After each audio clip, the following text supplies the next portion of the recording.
उहाँलाई मन्त्री खान खोजेको भए कहिल्यै समस्या भएन, प्रधानमन्त्री हुने स्थिति थिएन। उप प्रधानमन्त्रीसँग प्रदीप गिरीले खान खोजेको भए समस्या थिएन। प्रधानमन्त्री हुनलाई बेग्लै लिक चाहिन्छ। उहाँ बिहान उठेर कार्यकर्ता भेट्न पनि सक्नुहुन्थेन, पैसा बाँड्न पनि सक्नुहुन्थेन होइन। मलाई गाली गरेर लेखेछ हो नि, गाली गरेछु, ल यो 5000 लिएर जाऊ भनेर यस्तो खल्तीबाट 5000 झिकेर दिनुभयो र मैले म्यागजिन ल्याएर अनि पहिला उहाँलाई दिएँ।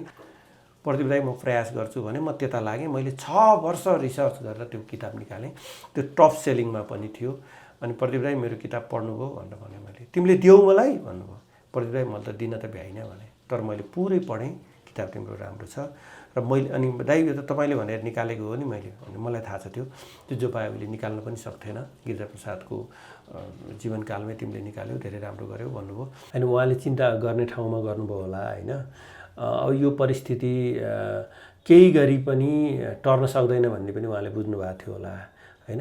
यस्तो कति ठाउँ चाहिँ उहाँ किङ्स मेकर भएर काम गरेको हुँदा कुन परिस्थितिले आजको परिस्थिति सिर्जना भएछ भन्ने बुझेको मान्छेले त्यो बोलिरहेको थियो। तर प्रदीप गिरी राति 1 बजे सुत्नुहुन्थ्यो र बिहान चाहिँ 12-1 बजे उठ्नुहुन्थ्यो, ठिक्क उल्टो थियो। त्यो उहाँको आफ्नो जीवनको फरक चिज हो, त्यही नै हो। अनि एक दिन मलाई कि मेरो त्यसमा प्रदीप दाइसँग एउटा घटना घटेछ। कमजोर लेखकले हो भने 500 पेजको बनाउँछ, उहाँले सानो पुस्तिकामा त्यो राखिदिनु। एउटा कालखण्डमा मान्छेको कहिले योगदान हुन्छ, कहिले नहुन सक्छ। जस्तै 2007 सालको क्रान्तिको डिक्टेटर हो नि मातृका प्रसाद कोइराला, अनि मातृकाको केही योगदानै छैन भन्ने। दर्शकवृन्द नमस्कार, चुरो कुरोमा तपाईँलाई हार्दिक स्वागत छ। हामी आजको चुरो कुरोको यो विशेष अङ्कमा एउटा विशेष कुराकानीका साथ उपस्थित भएका छौँ। गएको शनिबार राति निधन भएका काङ्ग्रेसका नेता भन्दा पनि पार्टी नेतृत्वभन्दा अझै माथि रहेका नेपालका एकजना वैचारिक नेता चिन्तक प्रदीप गिरीको बारेमा केन्द्रित भएर संवाद गर्दैछौँ।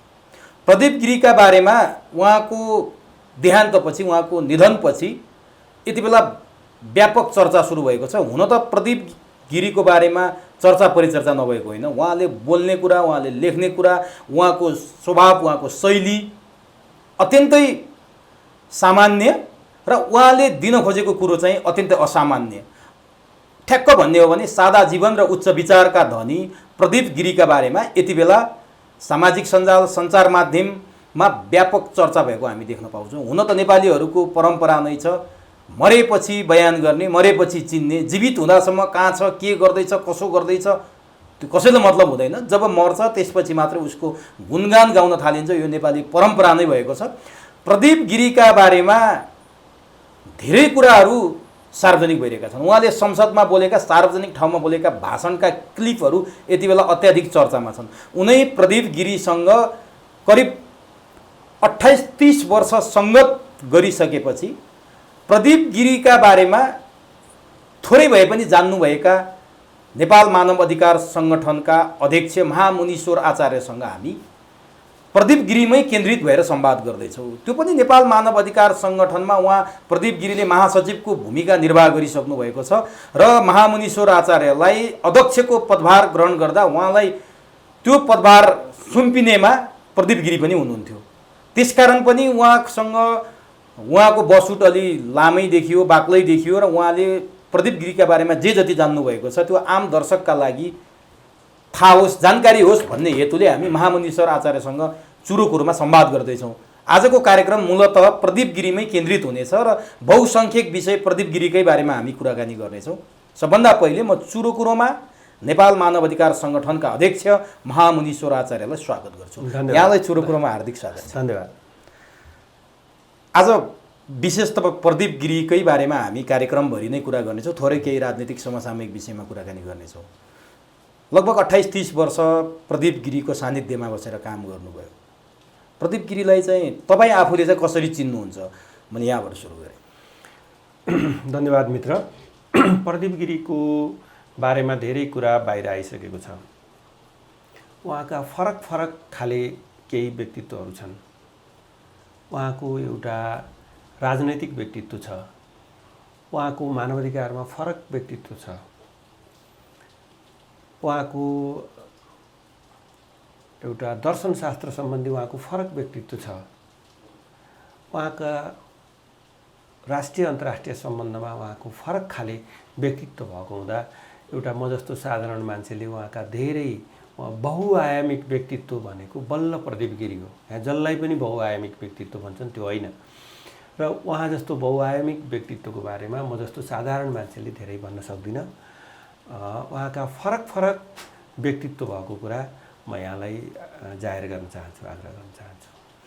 बहुआयामिक व्यक्तित्वको धनी कोही हो भने प्रदीप गिरी हो भनेर अरू पनि छन् उहाँलाई बहुआयामिक व्यक्तित्वको धनी हुनुहुन्थ्यो भनेर भन्न मिल्छ। तपाईँको भेट चाहिँ कसरी भएको थियो प्रदीप गिरीसँग? यस्तो, म पोखरामा बिएल लास्ट इयर पढ्दै थिएँ। म त्यहाँबाट ट्रान्सफर गरेर नेपाल ल क्याम्पसमा आएँ बिएल लास्ट इयर पढ्नलाई। त्यो बेला मेरो गुरु हुनुहुन्थ्यो प्रदीप गिरी, तिलकमान गुबाजु। उहाँले तिमीले चाहिँ गएर प्रदीप गिरीलाई भेट्नु, शैलजा आचार्यलाई भेट्नु भनेर 5-6 जनाको नाम दिनुभएको थियो र म भेट्न गएको थिएँ। म भेट्न गएँ। भेट्न जाँदाखेरि उहाँ चाहिँ गजबको मान्छे लाग्यो कि मलाई, एकदमै राम्रो होइन, आँखा अलि सुन्निएको जस्तो। अनि भेट्न गएको। उहाँ त बिहान 12 बजे बल्ल बिउजनुहुन्छ, 12 बजे भेट्न आउनु भने। अनि 12 बजेतिर भेट्न गएको। तिमी किन आऊ भनेर ठाडो कुरा गर्नुभयो। म यसरी भेट्न आएको भन्नुभयो। अनि हामी भेट्यौँ। मेरो अर्को एकजना भतिज पनि गएका थिए। अनि त्यसपछि उहाँ यस्तो सानो कुरामा पनि मिहिन तरिकाले बुझ्नुहुन्थ्यो। मेरो बुवा के गर्नुहुन्थ्यो, मेरो घर परिवार जग्गा जमिन के कति छ सबै बुझ्नुभएछ। अर्को दिन तिमी आऊ है भन्नुभएको थियो। अनि हामी गयौँ। त्यसपछि त ल तिमीहरू प्रजातान्त्रिक एउटा फ्रिडम फाइटरको परिवार रहेछ, खुसी लाग्यो तिमीहरू, र तिमी आयौ, तिमीले चाहिँ यहाँ केही किताबहरू छन् लिएर जाऊ भन्नुभयो। लोहियाको जयप्रकाश नारायण, आचार्य नरेन्द्र देव लगायतका किताबहरू एक झोला करिब 20-22वटा किताब दिनुभयो। यो पढी सिद्ध्याएर मात्रै आऊ है तिमी भन्नुभयो। हुन्छ दाइ भने। अनि मैले पढी सिद्ध्याएँ। 2-3 महिना लाग्यो त्यो पढिसक्न। थुप्रो किताबहरू थिए। गएँ। त्यो किताब पढेर केही हुन्छ? पढ्यौ त के भयो त? पढेर केही हुँदैन भनेर भन्नुभयो फेरि। तर पढ्नुपर्छ, हेर अहिलेको सान्दर्भिक विषय पढ्नुपर्छ, व्यावसायिक विषय पढ्नुपर्छ भन्न थाल्नुभयो फेरि। त्यत्रो किताब पढिसकेँ भन्न गएको। उहाँ कतिखेर के विचार व्यक्त गर्नुहुन्छ भनेर कसैले भन्न सक्दैन थियो कि उहाँलाई। कसैलाई भन्नुहुन्थ्यो यो जीवन किन दुःख गरिरहेको छौ, तिमी साधु बनेर बस न, जीवनमा एउटा अर्को परमानन्द लिएर भन्नुहुन्थ्यो। उहाँलाई यो मृत्युमा अब मेरो मृत्यु हुँदैछ भन्ने विषयमा प्रदीप गिरीलाई धेरै चिन्ता थियो जस्तो मलाई लाग्दैन। मृत्युबोध हुन्छ कि एउटा मान्छे धार्मिक, एउटा लेभलको आध्यात्मिक अनि एउटा इन्लाइटेन्ड मान्छेहरूको जीवनी पढेको बुझेको सङ्गत गरेको मान्छेलाई मृत्यु उत्सव हो। मृत्यु होइन, मृत्युमा पीडा, दुःख होइन, मृत्यु उत्सव हो। त्यो अवस्थामा पुगिसक्नु भएको थियो उहाँ? होइन, धेरै किशुनजी, प्रदीप दाईहरू यिनीहरू यो जीवन मृत्यु बुझेका मान्छेहरू हुनुहुन्थ्यो। मृत्युको लागि उहाँ धेरै पीडित हुनुहुन्थ्यो। उहाँलाई क्यान्सर भयो, पीडा भयो होला होइन, तर मृत्यु सहज हो भन्ने कुरो उहाँलाई चाहिँ क्लियर थियो। त्यसमा म चाहिँ कन्भिन्स। मृत्यु हुनुभन्दा कति दिन अगाडि तपाईँको अन्तिम भेट भएको थियो? होइन, यस्तो भयो, मेरो बिचमा भेट भएन। म मानवाधिकार सङ्गठनको अध्यक्ष निर्वाचित भएँ।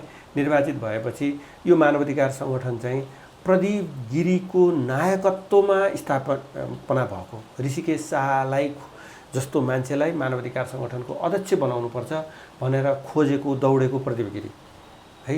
उहाँले 2036 सालमै मानवाधिकार संस्था चाहिन्छ भनेर हरेकृष्ण शाहको नेतृत्वमा एउटा मानवाधिकार संस्था गठन गर्नुभएको थियो। नेपालमा पहिलो मानवाधिकार संस्था गठन गर्न लागेको मान्छे नै प्रदीप गिरी हो होइन। अनि मलाई चाहिँ उहाँकै हातबाट पदभार ग्रहण गर्न मन लाग्यो। मैले प्रदीप दाई म निर्वाचित भएको 1 महिनापछि पदभार ग्रहण गर्छु, तपाईँ आइदिनु भनेको। मामुनि म आउँछु भन्नुभयो। आउनुभयो। उताको हलमा बसेर मैले पदभार ग्रहण गरेँ उहाँसँगबाट। उहाँसँग बस्दा एउटा परम आनन्द हुन्थ्यो। उहाँसँग सबै खाले मानिसहरू थिए। उहाँसँग नजिक बसेर नाफा लिने मानिसहरू थिए। उहाँसँग जीवनको आनन्द लिने मानिसहरू थिए। उहाँसँग वरिपरि एकदम 101 अध्येताहरू थिए। उहाँको चिन्जान भारतमा थियो। त्यो भारतमा भएको चिन्जानबाट फाइदा लिन सकिन्छ भन्ने एक थरी मान्छे थिए। उहाँको अगाडि सारा प्रवृत्तिहरू थिए। त्यो सब बुझेर बस्नुहुन्थ्यो। एउटा समुद्र हो, समुद्रमा बिच्छी पनि छ, माछा पनि छ, त्यो हो, सर्प पनि छ। समुद्र नभए पनि उहाँ एउटा सबै चराचर प्राणीहरू भएको एउटा ताल चाहिँ हो। होइन, उहाँलाई अतिरञ्जन गरेर भन्नुहुन्न होइन। भोलि पनि प्रदीप गिरीको बारेमा बोलिराख्ने ठाउँ राख्नुपर्छ। उहाँ चाहिँ एउटा बहुल समाजको नेतृत्व गर्ने मान्छे हो कि। उहाँलाई थाहा थियो मेरो वरिपरि तपाईँले भनेको जस्तो किन थाहा हुँदैन? सबै समूहका मान्छे छन्, यो चाहिँ यो चाहन्छ, यो चाहन्छ भने सबलाई चिन्नु भएको थियो। हो, सबलाई चिन्नु भएको थियो र उहाँको सबलाई मूल्याङ्कन थियो। अनि पछि उहाँ कसैले गलत गर्यो भने पनि उहाँको फिलिङ के थियो भने यसलाई पुगेन होला, अभाव भयो होला, अभावका कारण यसले त्रुटि गर्यो भनेर रियलाइज गर्न सक्ने मान्छे हुनुहुन्थ्यो कि उहाँ। कसैले गल्ती गर्यो भने त्यो प्रति उहाँको आक्रोश हुँदैन थियो कि। गल्ती गर्यो, समस्या थियो होला, सबका परिवार छन्, बच्चा बच्ची छन्, अनि पछि एउटा अभाव छ हाम्रो जस्तो गरिब देशमा, भारतमा पनि मान्छेहरूले त्रुटि गर्छन् चाहेर नचाहेर, त्यो बुझ्न सक्ने मान्छे कि। उहाँ चाहिँ गान्धीवादी कि मार्क्सवादी? अब यस्तो छ कि उहाँसँग सङ्गत गरेका धेरै मानिसहरू छन्।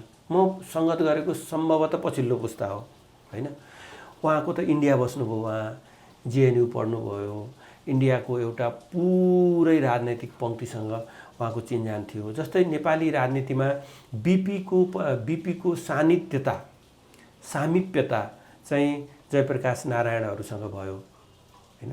उहाँहरू चाहिँ सोसलिस्ट मुभमेन्टमा हुनुहुन्थ्यो, त्यहाँ कम्युनिस्टहरूको सङ्ख्या पनि प्रशस्त थियो र नेहरू इन्दिरा समूहदेखि टाढा रहेको र त्यसको विरोधी समूहसँग एकदम नजिकको सम्बन्ध भयो बिपीको।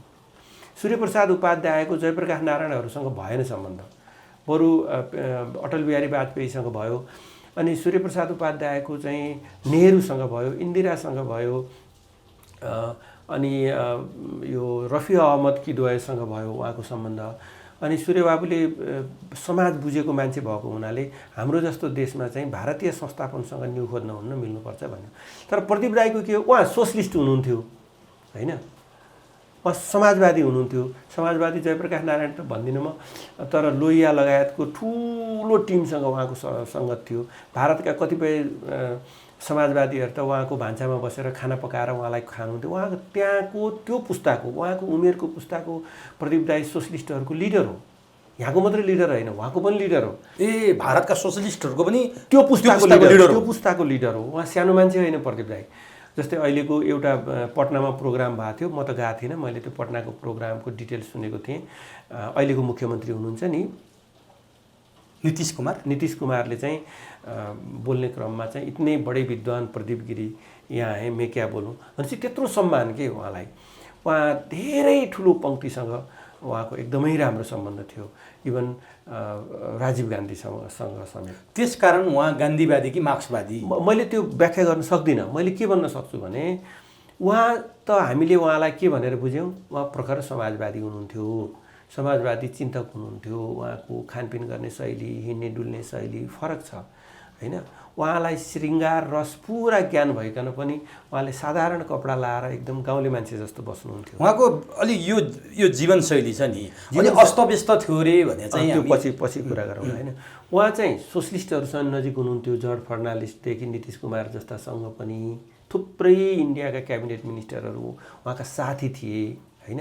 उहाँको मान्छेको दुई थरी क्यारेक्टर हुन्छ कि, मान्छेसँगै बसेपछि एउटा म्याग्नेटिक हुन्छ, त्यो मान्छेसँग बसिरहँ कुरा सुनिरहँ जस्तो, एउटा मान्छे हुन्छ उसको कुरो सुनेपछि कतिखेर छोडेर हिँडौँ जस्तो होइन। उहाँ म्याग्नेटिक हुनुहुन्थ्यो।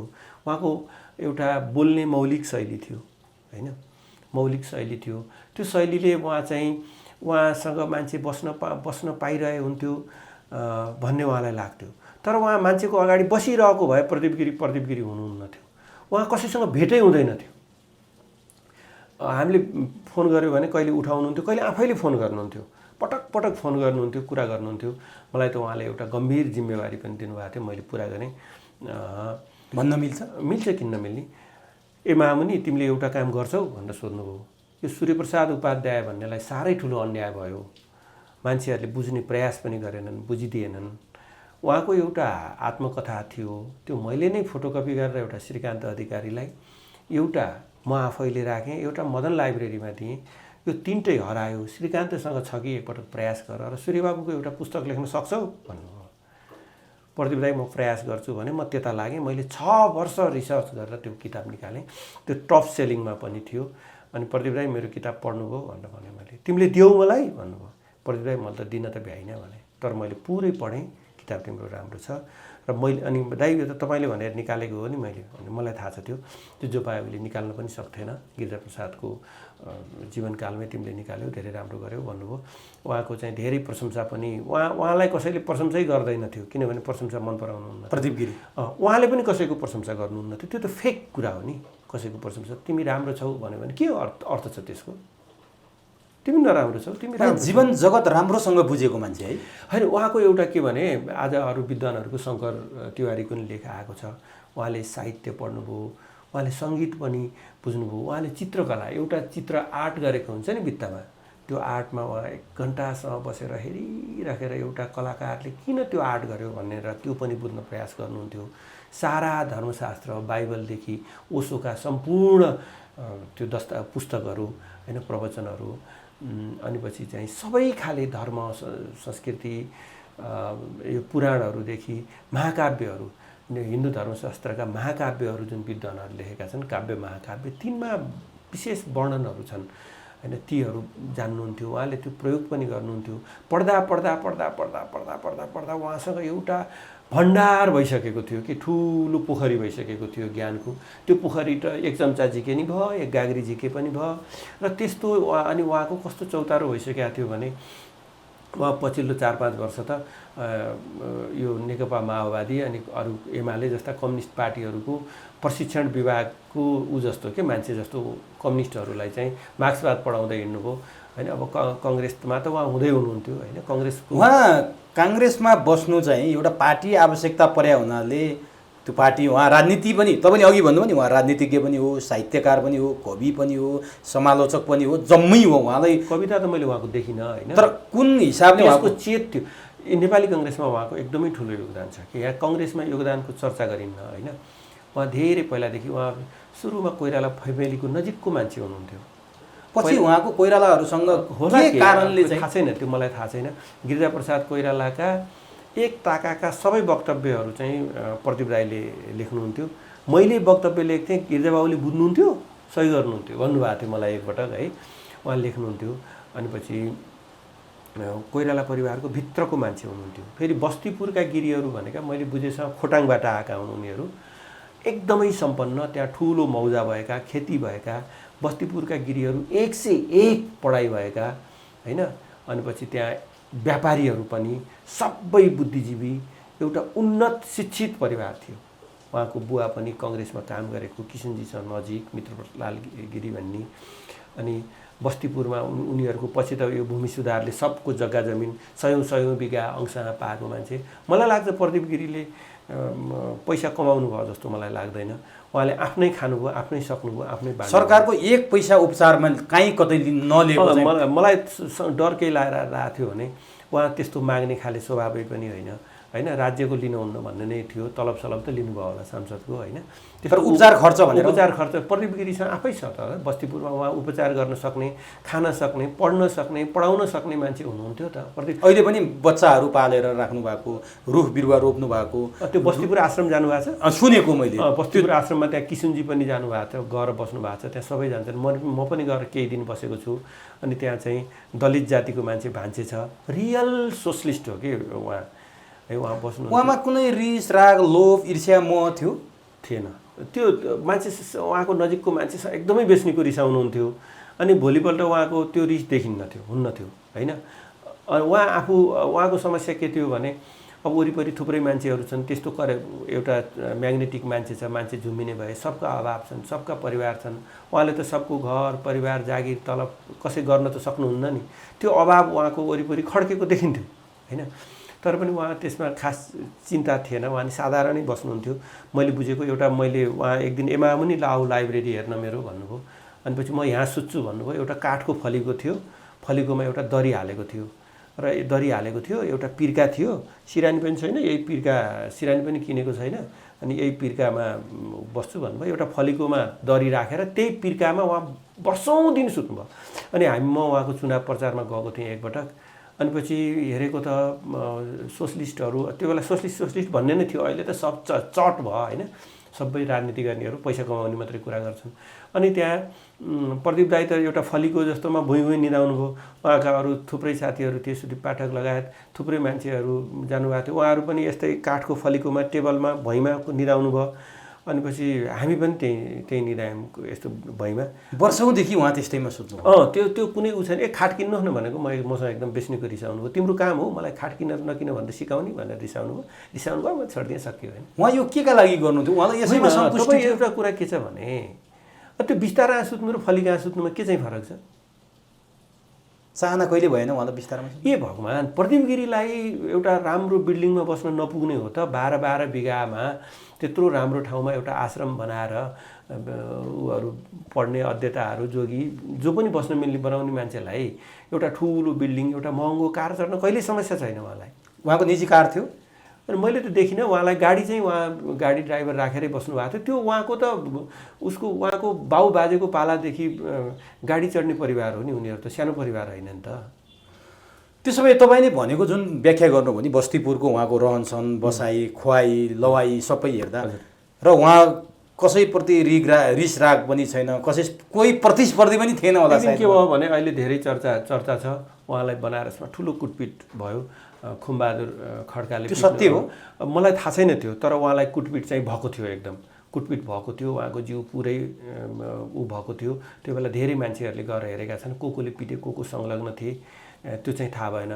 खुमबहादुर खड्काको डेथ भयो त्यो बेला चाहिँ म पनि आर्यघाट गएको थिएँ। अनि काठमाडौँमा के चलन रहेछ भने त्यो आगो सल्काएपछि सबै हिँड्ने नबस्ने मान्छेहरू, तर प्रदीप दाइ त्यो लास्टसम्म बस्नुभयो। खुमबहादुरको मलामी जाँदा म नि लास्टसम्म बसेँ। अनि शङ्कर तिवारी, शङ्कर हाम्रो स्याङ्जा के अरे तनहुँको नेता शङ्कर भण्डारी पनि लास्टसम्म बस्नुभयो। लास्टसम्म बस्ने थोरै मान्छेमा प्रदीप गिरी पनि हुनुहुन्थ्यो। अनि उहाँमा त्यो चाहिँ त्यस्तो सानो सङ्कुचित दायरा थिएन। प्रदीप गिरीको के अरे तुलसी गिरीको डेथ भयो। तुलसी गिरीको डेथ हुँदा म पनि गएको थिएँ। अनि उहाँ पनि जानुभएको थियो। ए महामुनि आयो, तिमी जाऊ बस भेट भन्नुभयो। अनि यो परशुनारायण चौधरी, यिनीहरू जो पनि मानिसहरू एउटा कालखण्डमा मान्छेको कहिले योगदान हुन्छ, कहिले नहुन सक्छ। जस्तै 2007 सालको क्रान्तिको डिक्टेटर हो नि मातृका प्रसाद कोइराला। अनि मातृकाको केही योगदानै छैन भन्ने त्यस्तो भन्न सकिन्न।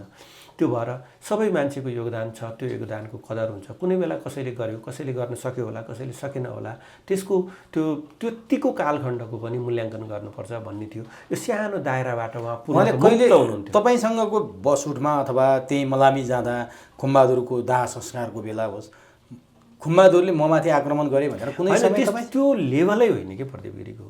प्रदीप गिरी हामीले सोचे भन्दा धेरै माथिल्लो लेभल। त्यसो भए उहाँले एउटा फकिर जोगीसँग तुलना गर्न सकिन्छ? त्यो यसरी तपाईँले भनेको अनुसार त अहिले गरिरहेछन् नि त कतिपयले। होइन, कसरी मूल्याङ्कन गरे, कुन मान्छेले मूल्याङ्कन गरे त्यो उनीहरूको विषय हो।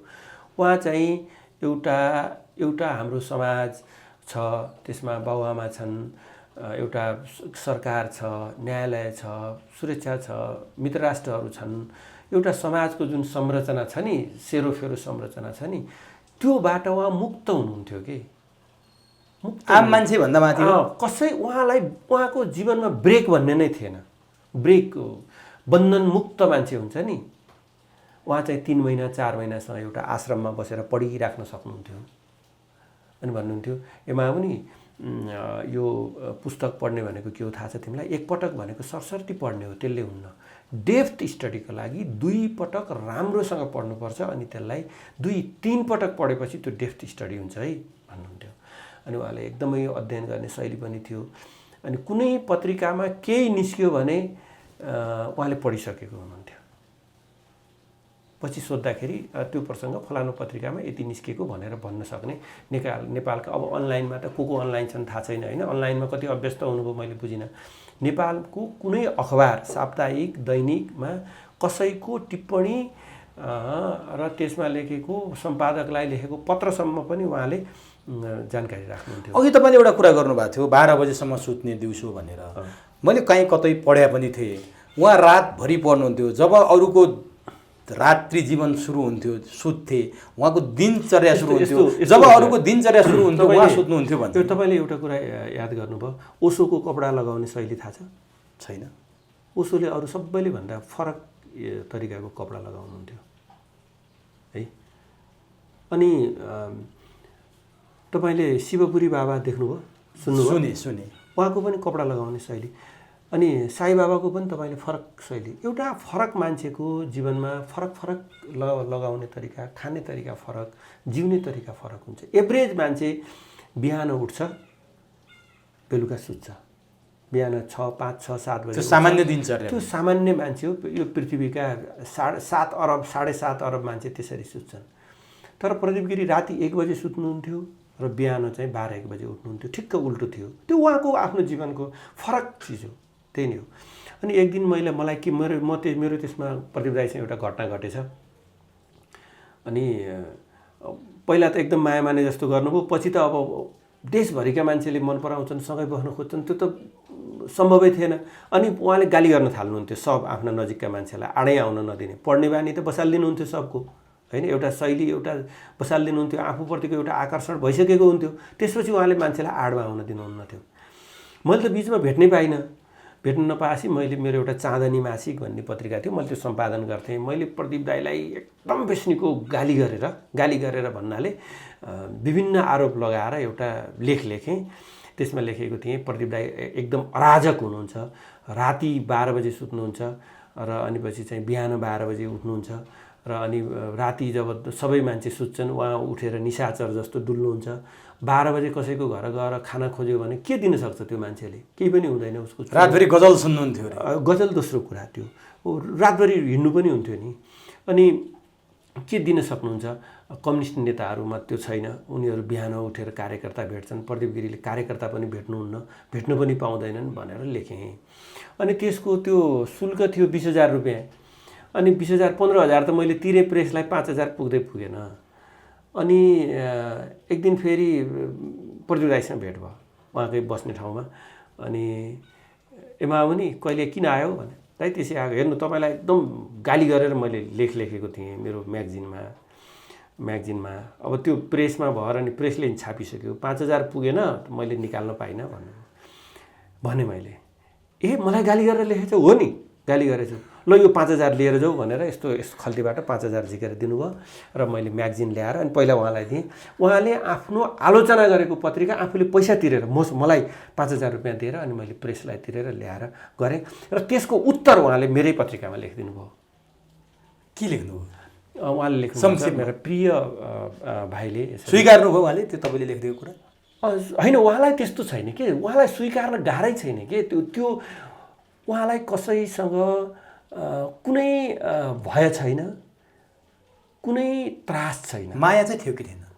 माया पनि हुँदैन कि। यो उहाँको के भने नि, मान्छे आफ्नो आफ्नो भाग्य लिएर आफ्नो आफ्नो कर्म लिएर जन्मेको छ भन्ने उहाँलाई थाहा थियो होइन।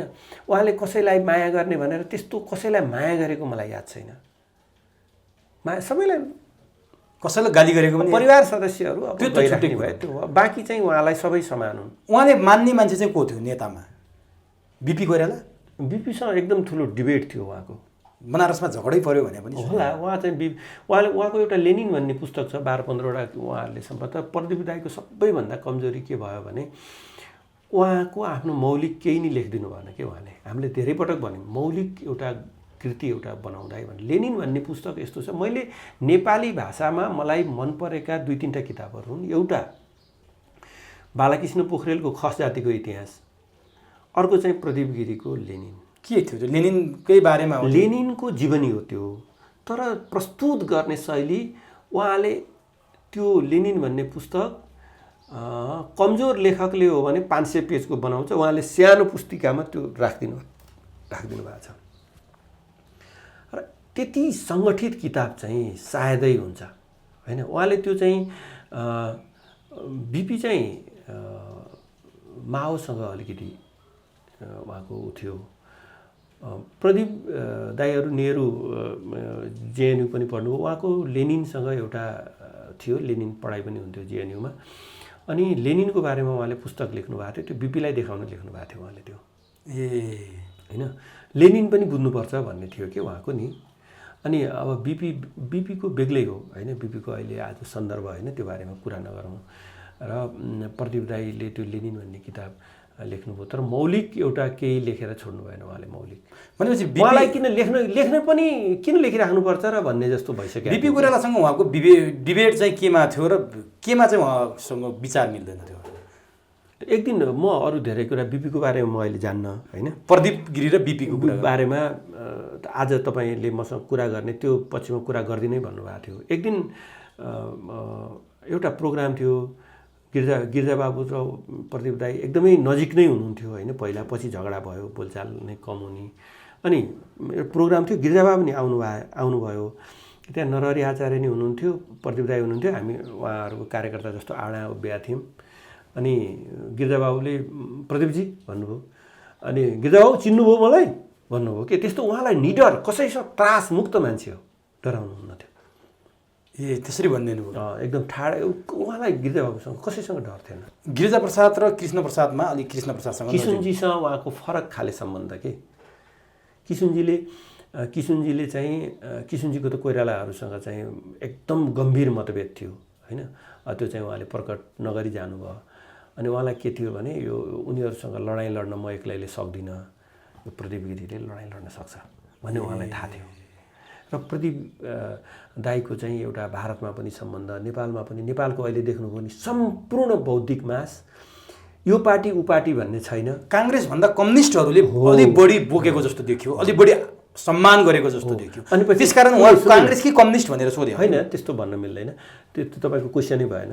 एकजना नेतालाई सबै पार्टीको बहुपक्षीय बहुध्रुवीय मानिसहरूले इज्जत गर्ने समाजलाई भोलि एउटा मुलुकमा ठुलो सङ्कट भएर एउटै टेबलमा ल्याउनु पर्यो भने त प्रदीप दाइले सक्नुहुँदो रहेछ नि त। त्यसो भए राम कार्कीले भनेका छन् नि, माओवादीलाई अन्तर्राष्ट्रिय स्तरमा आतङ्कवादी होइनन् है भनेर रिकगनाइज गराउने पात्र प्रदीप गिरी हो भनेर। अब राम कार्कीको बारेमा म जान्दिनँ होइन, तर हो कि होइन? होइन, उहाँ चाहिँ भारतै बस्नुहुन्थ्यो होइन, धेरै राम कार्की भारतै बस्नुहुन्थ्यो। उहाँको धेरै कुरा छ, अहिले कुरा नगरौँ होइन, त्यता म गएन, म त्यता जान नि चाहन्न, त्यो आरोप लाउन नि चाहन्न होइन। उनीहरू फरक मान्छे हुन्। प्रदीप गिरी मैले बुझेको नेसनलिस्ट हो। उहाँले पहिला समता भन्ने एउटा पत्रिका निस्कन्थ्यो, त्यहाँ प्रदीप गिरीका लेखहरू हेर्नुहोस्, मान्छेहरू दुई थरी तीन थरी मान्छेहरू छन्। एक थरी नेसनलिस्ट देखिन्छ, विदेशीको लागि काम गर्छ। एक थरी विदेशीसँग नजिक जस्तो देखिन्छ, भारतीयसँग नजिक जस्तो देखिन्छ, तर ऊ राष्ट्रको हितमा काम गर्छ। प्रदीप दाई, किसुनजी, सूर्यप्रसाद, यी सबै, किसुनजी हिन्दीमै बोल्नुहुन्थ्यो होइन, देखिँदा भारतसँग निकट देखिने, तर एकदम हार्डलाइनर नेसनलिस्ट हुनुहुन्थ्यो। प्रदीप गिरीले एक दिन भन्नुभयो नि भाषणमा, भारतले सिक्किम खायो पचायो भन्नुभयो। हो, संसदमै भन्नुभयो नि। हो त, त्यो मान्छेको त्यो यो पछिल्लो पटक चाहिँ धर्मनाथ शाहसँग उहाँ चुनाव हार्नुभयो, किसुनजी प्रधानमन्त्री हुनुहुन्थ्यो, उहाँलाई जानी बुझी हराइदिए क्या त्यहीँका साथीहरूले। प्रदीप गिरी चुनाव हार्ने क्यारेक्टरै होइन। 2 पटक त सांसद बन्नुभयो, त्यो भन्दा पनि मलाई भोट देऊ भन्नुहुन्थेन। प्रचार प्रसारमा मलाई दिन मन लाग्यो भोट देऊ, दिन मन लाग्यो नदेऊ। उहाँलाई हारसँग कुनै हारेर के हुन्छ, जितेर के हुन्छ, त्यो बेग्लै मान्छे हुनुहुन्थ्यो कि। उहाँ जित्न बल गर्नुभयो होला, जित्नुभयो होला, समानुपातिकमै आउनुभयो होला, त्यहाँ दौडधुप भयो होला, भन्छुन पनि भयो होला, तर धेरै समय त कोइराला परिवारले टिकट दिनबाटै रोक्यो उहाँलाई। कहिलेसम्म रोकेर 51मा चाहिँ गिरिजाबाबुलाई अप्ठ्यारो पर्यो। किसुनजीले मैले बुझेसम्म चाहिँ प्रदीप गिरीलाई टिकट दिनु, सुजातालाई टिकट दिनु भनेर 2-4 जनाको नाम सिफारिस गर्नुभएको थियो। सुजातालाई दिएनन् क्यारे त्यो बेला, त्यसको असर अहिले उसलाई पर्यो। सुजाताको विवाहमा किसुनजी आफै बसेर गरेको, सुजातालाई माया पनि गर्नुहुन्थ्यो किसुनजीले भन्नुभएको थियो। गिरिजाबाबुले फेरि किसुनजी बेग्लै मान्छे हुनुहुन्थ्यो है, किसुनजीको पनि केही पनि राम्रो म सन्दर्भ मिलाएर त्यो पनि तपाईँसँग कुरा गरौँला। किसुनजीको केही पनि आएको छैन होइन। किसुनजी गणेशमानजी बिपी जस्तो ओपन पात्र होइन। उहाँ आफ्नो कुरो कसैलाई भन्नुहुन्न, जीवनभरि गीता पढेर बस्दिन सक्नुहुन्थ्यो, नबोली बस्दिन सक्नुहुन्थ्यो। रिसभित्र आगो छ तर उहाँ चाहिँ नबोली बस्नुहुन्थ्यो। किसुनजीमा एउटा लाइन थियो, लिक थियो, प्रदीप राईमा त्यो लिक थिएन। लिकको जरुरी, प्रदीप गिरीलाई अब नेपालको नागरिक हुनुभयो होइन, नेपालको सांसद हुनुभयो, तर उहाँ चाहिँ उहाँलाई चाहिँ यस्तो सानो दायरामा बस्नुहुन्न भन्ने नै थियो कि। त्यसो भए नि अघि तपाईँले एउटा सुरुमै भन्नुभएको थियो, भारतमा पनि समाजवादी आन्दोलनका त्यो समकालीन नेताहरूले उहाँलाई नेता मान्थे भन्नुभयो। एकदम उहाँको त्यहाँ पनि राम्रो सम्बन्ध, भारतसँग राम्रो सम्बन्ध भएर नेपाली नेसनलिस्ट उहाँ हो, देशलाई माया गर्ने पनि भन्नुभयो। नेपालमा पनि राजनीतिभन्दा पार्टीभन्दा माथि उठेको मान्छे भनेर हामी भन्न सक्छौँ। अहिले कम्युनिस्टले पनि मानेकै छन्। मलाई एकजना आरके मैनालीले के भन्नुभयो भने, उहाँले राजाको बारेमा बयान गर्नुभयो भने राजावादी जस्तै देखिनुहुन्थ्यो, कम्युनिस्टको बारेमा बोल्नुभयो भने कम्युनिस्ट जस्तै देखिनुहुन्थ्यो, काङ्ग्रेस त उहाँ हुनु नै भयो, उहाँलाई आम मान्छेभन्दा फरक मान्छु भनेर मैले अब यो मेरो निजी धारणा हो है, यो निजी धारणा गलत हुनसक्छ है तपाईँलाई। भारतको पार्लियामेन्टमा पनि प्रदीप गिरी जस्तो मान्छे आज पनि छैन र बाबुराम भट्टराई जतिको मान्छे पनि भारतको पार्लियामेन्टमा आज पनि छैन। के कारणले भन्नु होइन, बाबुराममा मिठास मात्रै छैन के, र अनि यो हत्या हिंसाको यत्रो यो उसमा उनी फँसेका छन्, नत्र भने बाबुराम सामान्य मान्छे होइनन् नि। तर आज त बाबुरामले त अनेक नाम दिन्छन्, त्यतातिर त म होइन, उनी पार्टी छोडेका छन्, गठन गर्यो, त्यो जुन हुन सक्दैन त्यो काममा उहाँ किन लाग्छ? खोज्दै जाने भने दर्जनभन्दा बढी पार्टी भइसक्यो उहाँको। दर्जन त भएको छैन त्यो भयो, पहिला पनि त उहाँको फरक होइन, पहिला काङ्ग्रेसबाटै सुरु रहेछ त। ऊ माओवादी गठन हुनुभन्दा पहिला उहाँको लामो छ, दर्जन पुग्छ, दर्जन उहाँ पुगिसक्यो, पुग्छ। त्यसरी अस्थिर हुन आवश्यक छैन कि। बाबुराम भट्टराई नै विशेष मान्छे हुनुहुन्छ, अर्थशास्त्रमा पनि उहाँको राम्रो पकड छ, राजनीतिशास्त्रमा पनि पकड छ, अनि पछि कमसेकम पत्र पत्रिका हेरेर विश्व राजनीतिका बारेमा बोल्न सक्नुहुन्छ, अनि त्यो मिठास जुन प्रदीप गिरीमा छ त्यो छैन। प्रदीप गिरीलाई भारत र नेपालको समकालीनहरूको नेता भनिरहँदा नि उहाँ नेपालमा कहिले पनि नेपाली काङ्ग्रेसको केन्द्रीय सदस्यभन्दा माथि जानु भएन, एकैछिन मन्त्री पद कहिले पनि खानु भएन, लाभको पदमा उहाँलाई आशै नभएको हो कि, उहाँलाई मन्त्री नबनाएका हुन् कि, अथवा पार्टी नेतृत्वमा पनि उहाँभन्दा कमजोर मान्छेहरूले पार्टी चलाएर पछि उहाँको विद्वताको हिसाबले, राजनीतिको हिसाबले, अन्तर्राष्ट्रिय सम्बन्धको हिसाबले अब्बल एक नम्बर हुँदाहुँदै पनि न पार्टी नेतृत्वमा हुनुभयो न सरकारको नेतृत्वमा कहीँ। त्यो राम्रो भयो उहाँलाई, होइन उहाँको इच्छा नभएको कि उहाँ ध्यानमा नपुग्नु। तपाईँलाई एउटा पाकशास्त्र भन्नुहोस् न, व्यञ्जन खानाको व्यञ्जनको तपाईँले वर्णन गर्न एकदमै राम्रो वर्णन गर्न जान्नु र खाना पकाउनु कति फरक छ? धेरै फरक छ नि। हो, प्रदीप राईलाई भान्सा राखिदिएको भए बिग्रन्थ्यो। अनि उहाँ चाहिँ नेपालका पछिल्ला राजनैतिक घटनाक्रममा कतिपय ठाउँमा किङ्स मेकर जस्तो कि डिजाइनर नै हुनुहुन्थ्यो, तर देखिनुहुन्थेन, बाहिर देखिनुहुन्थेन। उहाँलाई मन्त्री खान खोजेको भए कहिल्यै समस्या भएन, प्रधानमन्त्री हुने स्थिति थिएन। उप प्रधानमन्त्रीसँग प्रदीप गिरीले खान खोजेको भए समस्या थिएन। प्रधानमन्त्री हुनलाई बेग्लै लिक चाहिन्छ, उहाँ बिहान उठेर कार्यकर्ता भेट्न पनि सक्नुहुन्थेन, पैसा बाँड्न पनि सक्नुहुन्थेन, होइन पैसा खोज्न पनि जाँगर थिएन उहाँलाई, त्यो उहाँले गर्नु भएन, होइन उहाँले पद चाहिँ नखाएको राम्रो भयो, खाएको भए त बिग्रन्थ्यो। अब राति 12 बजे सुत्ने, बिहान 12 बजे उठेपछि त काम त हुँदैन नि त। फेरि कार्यकर्तासँग उहाँको त्यो किप इन टच चाहिँ कहिले हुन्थ्यो? किप इन टचै हुनु पर्दैन कि। एउटा क्षमताविहीन मान्छेलाई के हुन्छ भने हरेक दिन बिहान बोलाउने, म तँलाई गरिदिन्छु, पक, म ठुलो मान्छे भएपछि तेरो दिनाम छ, नाति तेरा छोरछोरीलाई जागिर लगाइदिन्छु, तँलाई विदेश पठाइदिन्छु, पैसा कमाउँछस् भनेर आश्वासन उहाँलाई दिनु परेन कि। त्यो अयोग्य नेताले दिने हो। तिमीसँग मेरो भेट भयो, यो काम तिम्रो हितमा छ, तिमी गर्न मन लाग्यो गर, गर्न मन लाग्यो नगर। त्यो म्याग्नेटिक मान्छेले चाहिँ मान्छेलाई नजिक बनाउनु बलै गर्ने। पछिल्ला दिनमा काङ्ग्रेसको हालत त उहाँले देख्नु भएको थियो, कुनै मैले भाषणमा सुनेको छु, कहीँ क्लिप पनि सुनेको छु, गगन र विश्वलाई महामन्त्री बनाइदियो, काङ्ग्रेसमा हरियापात पलाउँछन् भनेर उहाँले बोल्नु भएको अहिले चलिरहेछ। अब यस्तो नि, अब त्यो जेनेरेसन त नयाँ जेनेरेसन आउँछ नि त, उहाँले नयाँ कुरा त केही गर्नु भएन। होइन, जस्तो उहाँले त्यो हरियो पातै भयो नि त, दुईजना नयाँ यङ आएपछि हरियो पात भइहाल्यो। त्यो त मैले माने, मैले भन्न खोजेको उहाँले चिन्ता गरिरहनु भएको काङ्ग्रेसको। अहिले काङ्ग्रेसको हालत नि हेर्नु न, सत्ता चलाएको छ काङ्ग्रेसको बदनाम भएको छ, नेतृत्वको बदनाम छ, जतासुकै काङ्ग्रेसमाथि प्रहार छ। यो उदेक लाग्दो अवस्था देखेर उहाँले कुनै चिन्ता तपाईँहरूसँग गर्नुहुन्थ्यो कि गर्नुहुन्थेन? होइन, उहाँले चिन्ता गर्ने ठाउँमा गर्नुभयो होला, होइन। अब यो परिस्थिति केही गरी पनि टर्न सक्दैन भन्ने पनि उहाँले बुझ्नुभएको थियो होला, होइन।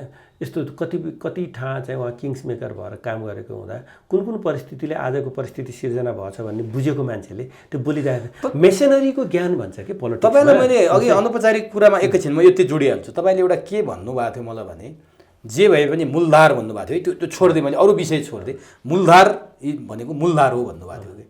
तर प्रदीप गिरीले काङ्ग्रेस छोड्दै गर्दा त त्यो मूलधार, मध्यम कोटिको मानिसका लागि मूलधार आवश्यक हुन्छ।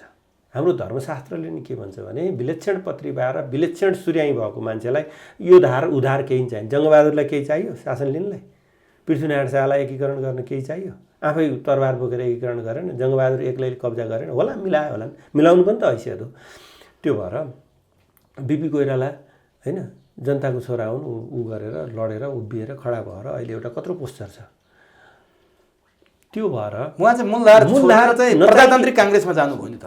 को काङ्ग्रेस जति बेला शेरबहादुरले फुटाए त्यति बेला त गिरिजाप्रसादले नेतृत्व गरेको काङ्ग्रेसमा प्रदीप गिरी रहनु भएन, शेरबहादुरको लाइनमा जानुभएको थियो नि त। मूलधार के बिग्रियो त त्यसले? त्यही शेरबहादुर देउपाले नेतृत्व गरेको काङ्ग्रेसकै नेताहरू त अहिले नेता छन्। उनै प्रजातान्त्रिक काङ्ग्रेसको सभापति नै अहिले नेपाली काङ्ग्रेसको सभापति। प्रदीप गिरीले त्यति बेला मूलधार त छोड्नु भयो नि। मूलधार भन्ने यस्तो छ कि अरूले मूलधार छोडे होलान्, प्रदीप गिरीलाई कुन मूलधार र कुन मूल नधार भन्ने हुन्न के। उहाँ किन प्रजातान्त्रिकमा लाग्नुभयो त्यति बेला?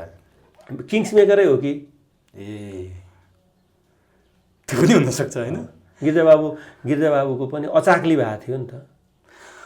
अब पछिल्लो समय अघि तपाईँले भनिहाल्नु मार्क्सवादी प्रशिक्षण दिँदै उहाँ कम्युनिस्ट पार्टीहरूका कार्यक्रममा हिँड्नुभयो। कम्युनिस्ट पार्टीका नेताले भन्दा उहाँले बढी मार्क्सवादको बारेमा सिकाउनु भयो। मलाई काङ्ग्रेसकै नेताहरूले किन यसो गरे भनेर पनि प्रश्न उठायो। मैले एक दिन प्रदीप दाइले मलाई फोन गर्नुभयो, भनेपछि ए महामुनि तिम्रो इन्टरभ्यू मैले हेरेँ, तर चाहिँ मानवाधिकार संस्थामा बसेको मान्छेको विचार चाहिँ सामाजिक र सर्वपक्षीय हुनुपर्छ है। जस्तै मेरो कुरा अहिले सबैले किन सुन्छन् भने म उनीहरूका कुरा पनि बोल्छु, वामपन्थीका कुरा पनि म बोल्छु, त्यो भएर वामपन्थीहरूले पनि मेरा कुरा सुन्छन्, त्यसमा हेक्का राख्नु भन्नुहुन्थ्यो कि। त्यही कारण भएर हो उहाँ गएको प्रशिक्षण दिन? होइन, अब बोलाए त। मैले एक दिन घाटा त काङ्ग्रेसले हुने। मैले एउटा प्रोग्राम गर्न खोजेको थिएँ मानवाधिकारमा ठुलो, अनि मैले एकजना माओवादीको मेरो साथी पनि हुनुहुन्थ्यो, प्रचण्डको नजिकको, मलाई एकदमै राम्रो विद्वान वामपन्थी नेता खोज्नु पऱ्यो भनेको। त्यो कोही नखोज्नुहोस् प्रदीप गिरी भए हुन्छ भने कि उनीहरूलाई त्यस्तो इम्प्रेसन के त्यसको। तर काङ्ग्रेस पार्टीले नै घाटा हुने गरी प्रशिक्षण दिन त जानुभयो नि उहाँ। काङ्ग्रेसको फाइदाको लागि किन सोच्नु भएन भने कि? अरे तपाईँको कुरा पनि अब त्यो एउटा बन्द कोठाभित्र मार्क्सले यो भने लेनिनले यो भने भन्दा चाहिँ काङ्ग्रेसलाई घाटा नाफाको कुरा हुन्न, त्यो दायराभन्दा माथि हुनुहुन्थ्यो। त्यसो भए यसरी बुझौँ, उहाँ काङ्ग्रेस कम्युनिस्ट राजावादी सबैको नेता हो होइन कि? उहाँ तपाईँले भन्न खोजेको कुरा सही नै हो, म त्यसमा चाहिँ असहमति राख्दिनँ। उहाँ सामान्य विचारहरूमा भन्दा चाहिँ माथि हुनुहुन्थ्यो। असामान्य नै हो उहाँ विचारको हिसाबले भन्नाले विचारमा उहाँ निश्चित हुनुहुन्थ्यो होइन। उहाँ त सोसलिस्ट भनेको त अर्धमार्क्सवादी पनि हो क्या, अलिकति अलि बढी कम्युनिस्टहरूसँग सङ्गत देखिन्थ्यो क्या। कम्युनिस्टहरूसँग त सङ्गत धेरैको छ नि। कम्युनिस्टहरू सङ्गत हुँदैमा त्यो होइन। फेरि नेपालमा यी कम्युनिस्ट पनि होइनन्। हेर्नुहोस्, मेरो तपाईँसँग पछि कुरा गरौँला मिलाएर, मैले यिनीहरूलाई कम्युनिस्ट पनि मानेको छैन। कतिपय कम्युनिस्ट दस्तावेजहरू चाहिँ यो गणेशराज शर्मा लेख्नुहुन्थ्यो होइन, बहुदलीय जनवाद हो कि यो उसको जनताको बहुदलीय जनवाददेखि गद्दार पुष्पलालसम्म होइन। त्यो भएर म यस्तो कुरामा जान्न को कम्युनिस्ट हो को कम्युनिस्ट होइन भन्ने कुरा नि। एउटा राम्रो कम्युनिस्टले हिस्ट्री लेखिदियो भने दामोदर शमशेर मरे अब होइन, उनलाई चिनेका मान्छेहरू छँदैछन्, कतिपय तपाईँकै साथीभाइले लेखिरहेछन् त, देखिरहनु भएको छ। त्यसो भए नेपालको समाजवादी आन्दोलनको र नेपालको चाहिँ डेमोक्रेसी अथवा जे भनौँ जुन नेतृत्व उहाँले गरेर जानुभयो त्यसको व्याख्या त मान्न सकिन्छ बिपी पछि प्रदीप गिरीलाई? यस्तो कि फेरि अब हाम्रो साथीहरूले जुन म कङ्ग्रेसको हिस्ट्रीको बुकहरू लेखिरहेको हुँदा बिपीले डेमोक्रेटिक सोसलिजम भन्नुभयो। त्यो के हो भन्दाखेरि मेरो घर जस्तै होस्, सबैको घर, गाई पनि होस्, एकल गोरु होस्, खेतबारी खानी होस्, उहाँले त्यही भन्नुभयो। त्यहाँदेखि मैले उहाँको फरक समाजवादको व्याख्या देखेको छैन होइन। अलिकति सूर्यप्रसादले एउटा दुईवटा हाम्रो नेता बिपीले समाजवादको बारेमा के भन्न चाहनुहुन्छ भनेर उहाँले लेख्नु भएको छ अलिअलि, कसैले लेखेनन्। त्यो समाजवादको चाहिँ भाँडो कस्तो भएको छ भने एकदम विरूप भइसकेको छ कि केलाई समाजवाद भन्ने केलाई नभन्ने। अहिलेको उहरूको कम्युनिस्टहरूको जस्तै मार्क्सले भनेको मान्ने कि लेनिनले भनेको मान्ने कि माओले भनेको मान्ने कि कसले भनेको मान्ने कसले भनेको नमान्ने, त्यो एकदम विवादको भुमरीमा जुन छ नि, त्यो सोसलिस्ट मुभमेन्ट पनि त्यही छ। भारतमा पनि त्यो त खासै भएन नि, टुक्रा टुक्रा टुक्रा टुक्रा टुक्रा भएर सानो सानो भएर अब त सिद्धि नै सक्यो सोसलिस्ट मुभमेन्टमा कोही मान्छे छैन। त्यो नै छैन। यसको आवश्यकता महसुस भएन साथै। यदि सोसलिस्ट मुभमेन्टको आवश्यकता महसुस भएको भए यसको सङ्गठन राम्रो बनाइन्थ्यो, राष्ट्रिय अन्तर्राष्ट्रिय लेभलबाट आर्थिक जम्मा हुन्थ्यो। हेर्नुहोस् हाम्रो जस्ता गरिब देशहरूमा कुनै कसैको आड भरोसा बिना न यहाँ राजा स्थापना हुन्छ न यहाँ राजा जान्छ। त्यो भएर त्यो मिसनले सहयोग नगरेसँग सोसलिस्ट मुभमेन्ट पनि अगाडि बढ्दैन। अब म अन्तिमतिर छु। जस्तो प्रदीप गिरी 2004 सालमा जन्मिनुभयो, 75 वर्षको उमेरमा उहाँले यो धरती छोडेर जानुभयो।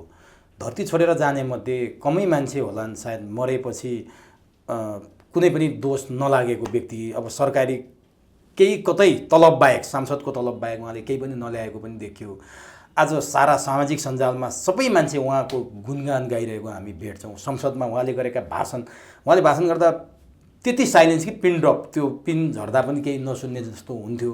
कम्युनिस्टका नेताहरूले पनि उहाँको व्याख्या गरिरहेछन्। यस्तो पात्रको कमी कमजोरीको कुरा गर्न त खोजे होइन, तर जीवनशैली अत्यन्तै अस्तव्यस्त थियो। उहाँको जीवनशैली नै सबैभन्दा होइन, त्यता नजाउँ। मैले बुझेको के हो भने प्रदीप गिरीले बाल्यकालमा कसरी बिताउनु भयो त्यो फरक पक्ष। जुन दिन उहाँमा एउटा अध्ययनको चेतना आयो 20-21 वर्षदेखि र आज 75 वर्षको उमेरसम्म बिरामी भएर थलिएको 1 वर्ष बाहेक उहाँले आफ्नो जिन्दगी एकदम आनन्दको जीवन बिताउनु भयो, खुसी जीवन बिताउनु भयो। यो कुनै पारिवारिक झन्डा, लोभ, मोह। एउटा सन्तले भन्नुहुन्थ्यो, तिमी कहिले सुत्छौ भने, म जतिखेर निन्द्रा लाग्छ त्यतिखेर सुत्छु। कतिखेर उठ्छौ भने, जतिखेर निन्द्राले छोड्छ त्यतिखेर उठ्छु भने। बिहान उठ्नुपर्छ भन्ने पनि छैन, बेलुका सुत्नुपर्छ। त्यो त परिस्थितिले बनाएको। जागिरे बिहान 9 बजे टाइ लाएर रेडी हुनु पर्यो, त्यो बाध्यता थिएन प्रदीप गिरीमा। कहिलेकाहीँ केन्द्रीय कमिटीको बैठक छ कि छैन भन्ने उहाँले त्यो पार्लियामेन्टमा भोटिङ हुँदा उहाँ ढोका लगाइसक्यो, उहाँ बाहिरै पर्नुभयो त। त्यो पर्नुभयो, उहाँलाई त्यसमा पनि चिन्ता थिएन। आफ्नै सरकार ढलोस् एकमत नपुगेर अरू बाहिर पर्नुभयो त के गर्ने अब। त्यस्तो चिन्तामुक्त मान्छे हो उहाँ। उहाँलाई कुनै चिन्ता थियो जीवनमा? के को चिन्ता थियो? उहाँलाई त आफ्नो भएको सम्पत्ति घर जम्मै गर्न सक्नु भएन भन्ने होइन। उहाँको आफूलाई प्रशस्त सम्पत्ति भएको सम्पन्न मान्छे हो। त्यो उहाँले प्रदीप गिरी एक्लैले खाएर सकिने सम्पत्ति थिएन, बाँड्नुभयो, सक्नुभयो। उहाँलाई के को चिन्ता थियो? बाँडेरै सक्नुभयो नि, सबलाई बाँड्नुहुन्थ्यो। आउनेलाई धेरै थोरै दिनुहुन्थ्यो, दुःख परेकोलाई दिनुहुन्थ्यो। देशैभरिका मान्छे साथी थिए, भारतमा पनि साथी थिए।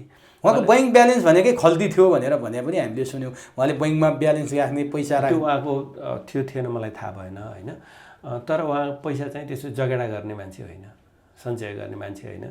पछि के आउँछ के गर्नुपर्छ भन्नेतिर उहाँलाई चिन्तै भएन होइन। उहाँलाई एकपटक मृत्यु सत्य हो, शाश्वत हो भन्ने थाहा थियो। त्यो यस्तो लाउनुपर्छ भन्ने थियो कुनै उहाँको? त्यो पनि थिएन। यस्तो के प्रदीप दाइलाई जे लायो नि सुहाउँथ्यो कि। सुन्दर काया भन्छ नि, थाहा छ नि।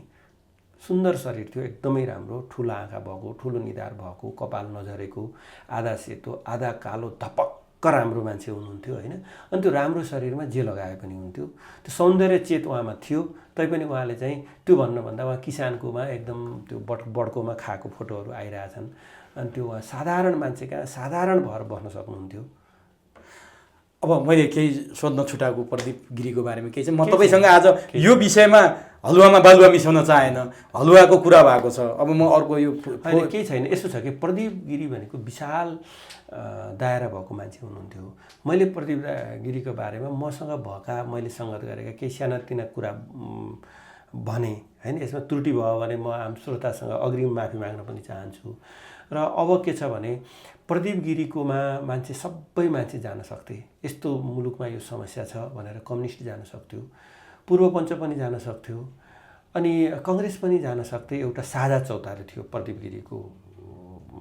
प्रदीप गिरी अब उहाँको वासस्थानमा कसले भेट्ने कसले नभेट्ने त्यो त प्रदीप गिरीलाई बाइ द वे मान्छेले भेट्न पायो भने उसको त्यो उहाँको उपस्थिति चाहिँ साझो चौतारो थियो। प्रदीप गिरी अब साझो चौतारो अब त्यो खाले चौतारो नेपालमा छैन।